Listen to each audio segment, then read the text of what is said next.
And here we see the common house wolf, typing away at his computer, no doubt working on some script. The house wolf's diet seems to consist mostly of carbonated soft drinks. These drinks contain the nutrient caffeine, which is required to process the many thoughts that run through his head. Thoughts such as, SpongeBob vs. Aquaman is not funny, or Grey vs. Esdeath was immaculate. Such thoughts are generally considered inflammatory, but the house wolf is able to withstand any retaliatory pressure. Even though only one of those is correct, and only enlightened minds will be able to point out which one it is. What's this? It appears the house wolf has spotted our camera. Are you gonna cut the phony accent already, or are we gonna get on with this collab video? So, surprised to see me cover a death battle topic that isn't just a rankings list? Yeah, me too. But I wanted to get more death battle content out on my channel, and I figured the best way would be talking about something that struck me as an interesting idea. In the last 5 years, we've got not one, but 2 rematch episodes from the first season of Death Battle. Almost like they're remakes of episodes that they got wrong or something. Not to mention that the 2 that came from Season 2 that were of opposing quality to most of the community. So I figured why not look through old episodes of the show and cover which episodes might be best known as rematches. However, as you saw from that cold open, I'm not alone this time. Hello YouTube, Morkez Marihser here. I do videos on my own channel. Sometimes they involve Death Battle, sometimes they're just completely crazy, and sometimes they're both. Swift and I have helped each other with our Death Battle content before, and we figured the 2 of us would do this topic together. Hey, don't forget about me. I helped with this too. Right, I figured you were only really here to talk about one particular episode, actually. Swift, you're my brother. You didn't think I'd want to be included in one of your videos? For shame, man, for shame. Okay, the 3 of us.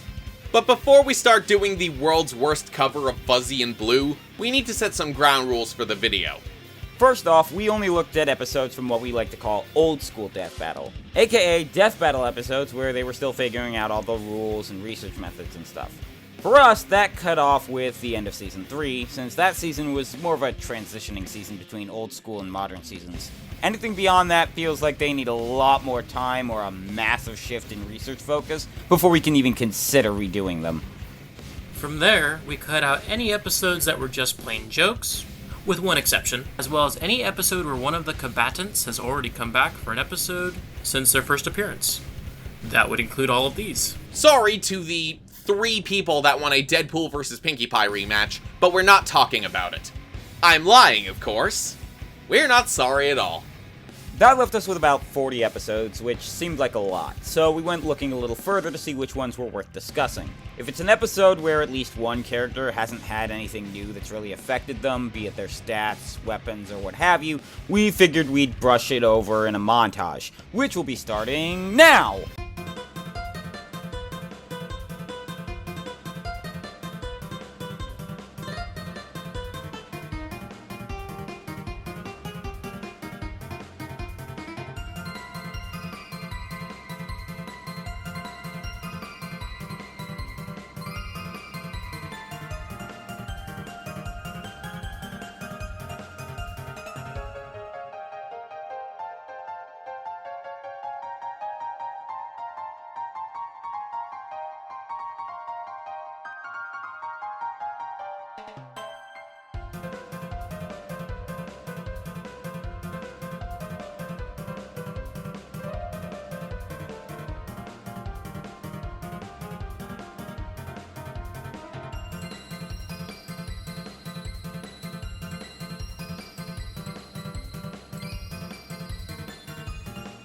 With that, we are down to 22 episodes, which we decided to give the same scoring system I made for my Returning Combatants video. One for hype, one for urgency, both on a 5-point scale, which will appear on screen. Keep in mind, we're discussing these in the same context as the rematches we got recently, and whether there is any audience interest or need in those being produced. Lots of things can go into it, not just whether the result changes or whether we think it could just look prettier. There has to be more to the matchup itself, and there are many factors that can elevate or bury an idea. And with that, we'll be going through each episode in order of release date. Starting with... Quick question on this episode. Why does it exist? The concept alone shows its age with the lol random early dorkly humor of the cute and cuddly dinosaur beating the snot out of a raptor. And that's it. Wait, hold on, I thought we said we were talking about the episode on its own merits. Okay, name one. Yeah, that's a fair point. Look, it's not that we don't like Yoshi vs. Riptor. I mean, it isn't a good episode, but this absolutely feels like an episode that comes from Season 1 and should stay there. Wolf might go into detail about this episode in a later video, but this episode has no need to be remade. A 1 for urgency feels right. Hype is also gonna be rock bottom? Kind of. Yeah, Killer Instinct is popular even if it's been 10 years since the last game. Hashtag bring back KI. And Yoshi is an evergreen character, so those alone would save it from our lowest score. So instead it gets our second lowest, a 1.5. Boy, we're off to an exciting start. Don't worry, I think you'll like what we're covering next. Instant improvement. Without getting into any fluff, the demand for this is actually pretty high. Both characters are always some amount of popular, with Kratos remaining so with new installments and people who don't even read the Spawn comics calling him a badass. Nowadays it's not exactly as loved as it once was per se, but the matchup still lands an easy 4 on Hype for a rematch. Yeah, but the question is if we need a rematch. As much as this is an early death battle episode, the research is still pretty good, and it's not like there's much that really changes overall. Kratos has some new toys to play with, and his personality has shifted, but if anything, Spawn's only pulled farther ahead of him. And he was already pretty far ahead of Kratos by a mile. Even as much scaling as one can give Kratos, there's not much new to really talk about. Even if you just looked at what they excluded from the original, which wasn't much for the time. I'd say urgency is a 3, because it would be good to address the stuff Kratos has from dealing with the Norse pantheon on top of the Greek pantheon, but that's about it. Well said. Well, that didn't take very long. Can't wait for the lengthy discussion on the next one. To put this as elegantly as possible,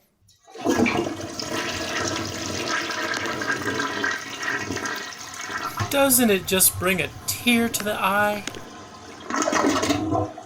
Next! there's actually more to talk about with this episode than you might think. The matchup was shallow at the time, but when you think about it, it does work well enough. It isn't perfect, but it's sound enough. And both have new entries and new story beats, if you can even call it that with modern SNK, to give us a better idea of who would win if you took it seriously. Oof, that's a big if there.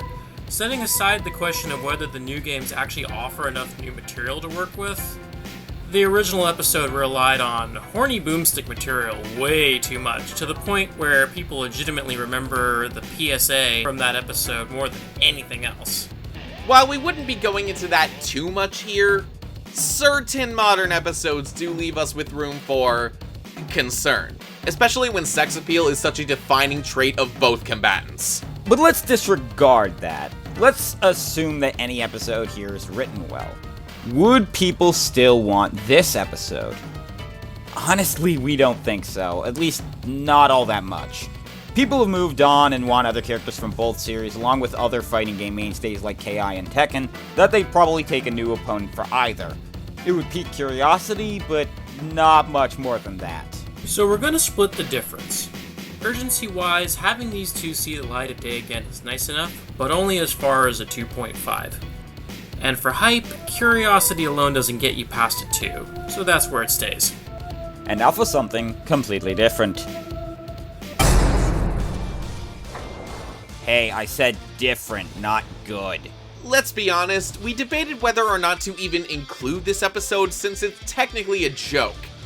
It's just a joke that has an actual winner, an attempt at versus debating to explain said winner, and wouldn't have been published if the findings went the other way. Yeah, we can't sugarcoat that part. The fact that they've actually done full research for it and they've gone back to both of these franchises since then means that we do have to treat it like an actual episode. One that there is absolutely no urgency for, so it gets a 1. Doesn't really matter how accurate it was, or if people still debate whether Starscream even died. And as for the hype, well, that's kind of the trick, isn't it?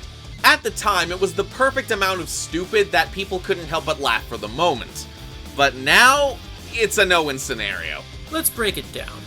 MLP fans would be uninterested because they just assume Rainbow would win even harder, probably right, and Transformers fans would be annoyed to see this dredged up rather than just pitting Starscream against somebody more fitting, like Metalface. Add a dash of anyone from My Little Pony not named Discord being persona non grata in the community. This idea is the anti-hype equation. I don't even want to know what the dark side in that metaphor is, but we're giving that a 1 too. Well, he'd probably have large green boots. We're moving on! If there's one thing people are actively asking to be a remake at this point, it's this fight. To say it's hard to see why would be a bigger lie than, insert joke about Ganon's no limits fallacy here. We honestly don't have to spend too much time here. It's a legacy idea and it got screwed over big time by the original's early installment limitations. Putting this in 3D alone would do wonders. Almost like it was the more natural medium of these two to begin with. Plus, the result is incredibly outdated. And for those of you who don't know why that's the case, a rematch would help educate people. So you might think that we'd give this a perfect score, right? That they should just stop what they're doing and make the episode already, right? That we should spend the rest of the video convincing them to do it, or else Mecha Goose Howard gets it, right? Was that too much? No, that's pretty accurate. Great! I'm getting the shotgun. No. Look, we'd love to give perfect 5s all around, but there's a little something called realism that takes things down a notch. Or at least half a notch. Simply put, it's one of those rematches that has been requested just as long as Link vs. Cloud, if not longer. And as you can see from Galactus vs. Unicron, patience does not ring eternal in this community, and people eventually move on to other things. On top of that, not only does the Doomslayer win now, he'll leave less of Master Chief intact than Paramount did, to the point where he is now a favorite opponent for Spawn or Dante for many, presuming they don't get their original opponents anyhow. All that goes to say, we're knocking both scores from a 5 to a 4.5. Now this is a landmark episode. Memorable for a lot of really good reasons, plus one so stupid it circles back to amazing. Both of which are the exact problem. For starters, army fights are rare enough in this series and it would be great to see them again, which is exactly what people want Eggman back for. Keyword Eggman, not Wily. The IDW Sonic comics and other game releases have made Eggman all the more interesting, and Wily got... You leave me no choice! Time for Plan B! Spare me! I'm a helpless old man! and nothing else. Yeah, that's it. Funny as that was, it's the biggest downfall to this returning. The other one being that Metal Sonic got his fight already in Season 4. People clamored for a legit answer, and that's what we got. Eggman's and Wily's greatest creations, no Robodenza to confuse things. Now whether or not that result is up to date is a different discussion entirely. That said, it's not like there's nothing you can do. You can take Wily's creations more seriously here than what we got there, and lose both Metal Sonic and Bass in order to keep things fair. But why take canonical possibilities away from these characters? Plus, as we mentioned, Eggman hard carries this. People are clamoring for Bowser vs. Eggman, and at least as of our writing this, that hasn't happened. There's mild acknowledgement of Wily, not none, but even Mega Man fans like us are looking to other characters coming back, just against new opponents. Being so hard carried by one character kind of feels like the issue is cut in half. And that's exactly what we did, with a 2.5 for both hype and urgency. Oh boy, it's that episode. Right. This one's gonna get a 1 for hype, and you guys know exactly why. Tell us why anyway, Mr. Wolf! No. Okay, fine. It's not that there's nothing there, it's just that people didn't like this episode when it came out, and they still don't like it now. Never mind the idea that most of these people think Zelda's a better princess than Peach anyway. Which she is. No comment. But consider that this might have had one of the dumbest ways to end a fight. It left a bad taste in people's mouths for years, and might be the first real controversial episode in the show's history. Oh, you mean besides... At the time. Controversial at the time. There are issues, yes, but it's far from unsalvageable. Presentation aside, there's a lot more stuff to both characters since then, and a lot of what was used originally can be placed in the proper context. So there is some need for it. Plus, we just wrote this as the Mario movie and Tears of the Kingdom were releasing, so it makes further sense to do. So... 3.5 on urgency. 3.5. It's the worst episode idea ever! It's the funniest garbage you'll ever see. It's a travesty in need of correcting. Or something. If the episode itself wasn't weird enough, try adding just how hopelessly, hilariously wrong it was. We'd be lying if we said there wouldn't be any urgency to see that get not just corrected, but over-corrected, and have Pikachu get a chance to reign supreme, going from Blanca's smoothie to dining on his innards. Thank you, that was nauseating. Between Pikachu and getting more wacky Street Fighter characters again, legit we came up with a 4.5 for urgency, and it feels right, even for this. Hype is a bit of a harder thing to gauge, but even if this match is stupid as hell, we see there being a little base hype on Pikachu coming back alone. But frankly, detached from Ash, it's not gonna be high. At most, we can give it a 2. And now I'm hungry. I don't know you. We're finally out of Season 1, so we can stop chalking things up to early installment weirdness and shallow matchups, right? Right? Hold that thought for a second. This episode actually was a pretty fun and good idea. I could have even seen this in a season after Season 2. That, combined with the fact that everyone's nostalgic for things before the 2000s, even if they weren't around to experience some of those decades, would mean you'd think hype for a rematch would still be high, but... Thanks to new material, oh boy does He-Man still take this! And by such a high margin that he is being requested against characters like Shazam. Lion-O, on the other hand, has been somewhat abandoned by his franchise. Wait, what about Thundercats Roar? Exactly, abandoned. Well, terribly written dredging up of classic franchises aside, there is more to both that even the original would have used had they done research the same way they do it now. So while there is a little bit of urgency, it's not much. But people still like this episode, and I think they wouldn't hate seeing a rematch of it, so 2.5 seems about right for the hype levels. What about Revelation? Abandoned. That's not even Thundercats. We're moving on! So, this episode's got stuff to talk about, surprisingly. Yeah, despite the fact that these two franchises have been all but abandoned by their parent companies, and we probably won't be getting anything new from them, there is still some new stuff. Surprisingly, Strider got a new game a year after the original episode came out, and there are more Dead or Alive games that Hayabusa has been in, so there is a little urgency there. Yeah, but is it all that much? Compared to last time, technically yes. The best kind of yes! Now, hype-wise, there are definitely some points in favor of this episode. Even with the controversy that surrounded this episode, it was still rather well received. And hey, it's two ninjas that people don't hate, so people would probably like seeing them fight again. I mean, maybe, but the controversy could still be enough to leave a very bad taste in people's mouths regardless, so I don't know how hyped people would be. Okay, but consider. Well, I am ninja, he's ninja, she is ninja too. I am ninja, we are ninja, but I believe that you are ninja too. I don't get it. No, he's got a point. I put it at a 3 for hype from that alone, but the urgency is gonna remain at a lower 2. Well, what do you know? Another matchup about the most famous ladies from the most famous beloved fighting game franchises. Well, of course, besides Street Fighter, Or Mortal Kombat. Or Fatal Fury. or the Versus series, or Smash Bros, Or Samurai Showdown. Or Darkstalkers. or Dead or Alive, Or the King of Fighters.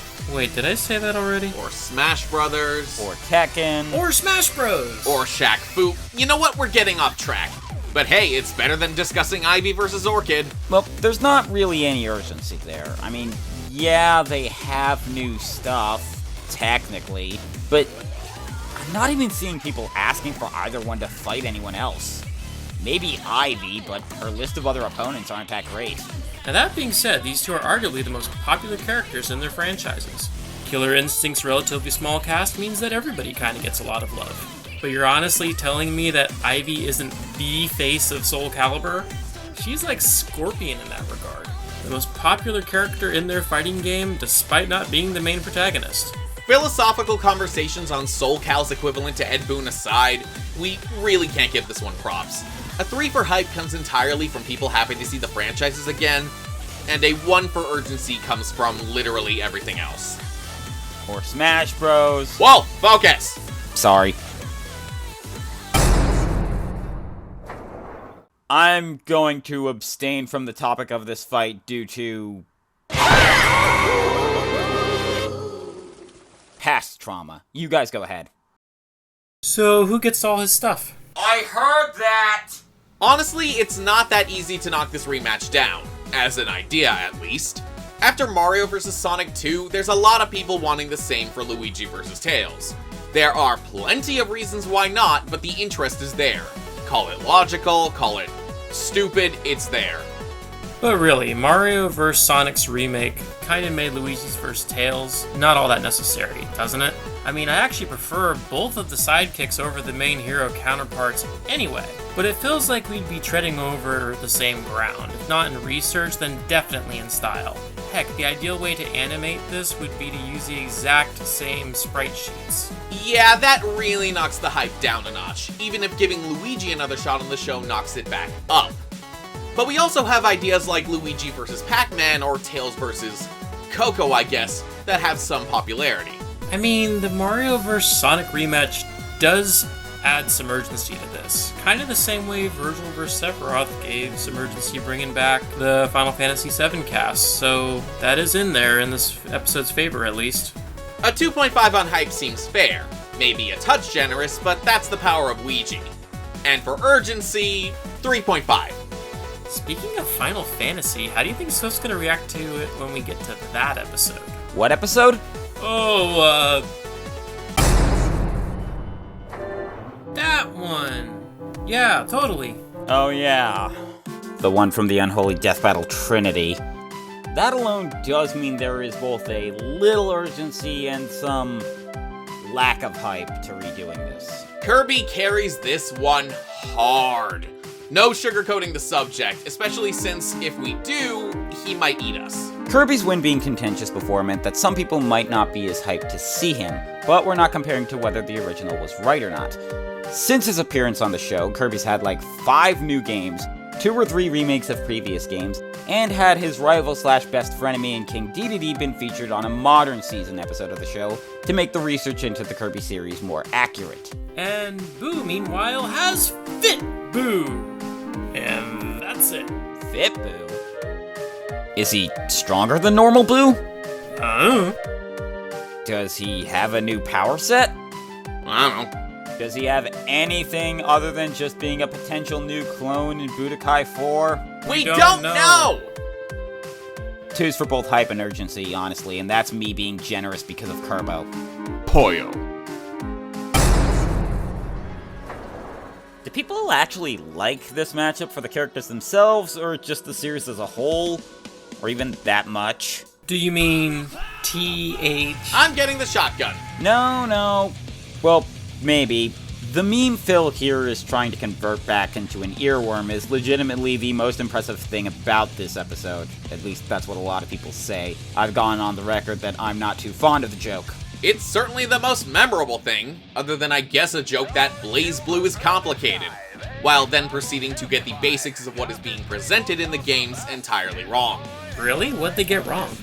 Couldn't tell ya. Blaze Blue is complicated. And therein lies the big problem with doing this episode as a rematch. Soul kinda carries the entire episode for hype because Guilty Gear's popularity is at the highest it's been in the series' history.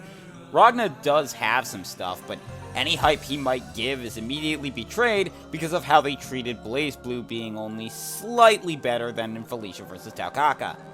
And what's left is divisive, which we probably aren't gonna help with our rating of a 2.5 on hype, but a mere 1 on urgency. So, this is a thing to talk about. This episode's weird when it comes to hype. I personally love Soul Calibur and Nightmare. He's terrifyingly awesome, but Guts isn't really his best option. And vice versa. Most people who want to see these two again would be more interested in seeing them fight other people. Guts most famously has Claire, but there's plenty more. And Nightmare? That list could go on for a while, my personal favorite being Aegislash of all things. There would still be hype for a rematch, but it wouldn't hit the same heights as some of the alternatives. Okay, maybe not Aegislash. Yeah, and Swan is a publicly stated Berserk fan, as anyone who watched the old podcast episodes knows. So seeing him get to directly tackle this franchise like he's done with JoJo would make people excited. So 3.5 on hype. But do we really need this episode as a rematch? Well, there are a ton of things they got wrong about both franchises, as well as new material like crazy. Never mind that the accuracy of the winner has been called into question multiple times. There is some inherent value there, but it cuts down the middle with a 2.5 for urgency. That seems rather fair. So, what's next? Ah, great! Me and my big mouth! Okay, Beast versus Goliath. At the very least, it had a reason to exist at the time, right? Both of these characters are gentle giants. They look like monsters. They're hated and feared, but they're fighting for coexistence against madmen and geniuses and machines and monsters and aliens and magic. It's incredibly clever, actually. And Gargoyles is awesome. I'd love to see it again. Gargoyles is great. The original series, it's even got a new comic. More to it, please. But Beast. Freaking Beast. Look, we live in the age of Krakoa, where the X-Men have been so character assassinated that they're unrecognizable, except for Nightcrawler and Magneto, who, you know what, I'm not even gonna spoil it because that's the only good thing! But, I'll just put it like this. Beast is one of the most evil, sinister, and I mean that in a universe that has a character named Mr. Sinister, characters in the whole freaking status quo. He is a straight-up villain. He is a straight-up monster in every sense of the word! He has performed abhorrent scientific experiments on his own friends, on himself, and everyone in between, and he has murdered so many people through these, but he is put in the right, or at the very least, he's being sympathized with. He's kind of, oh, I don't know, the complete opposite of what everyone liked him for. So the mere idea, the idea of bringing him back, especially against someone as pure and good as Goliath, is... I don't have any nice words for it. Screw you, Marvel! You've ruined one of your best characters on the X-Men, the guy that everybody was able to like. Ugh! Yeah, that's a double 1 for both hype and urgency. Morkez, who hurt you? Do you want the short answer or the long one? Yes. Here we go. It's fine as is. I mean, I like the original, but if we're not giving too positive of a score to Luigi vs. Tails, why would we give any higher of a score to this one? Because it also might be inaccurate in that the Sonic character's the winner? Doesn't seem like much. Until you watch the original and go, yeah, that needs a reworking.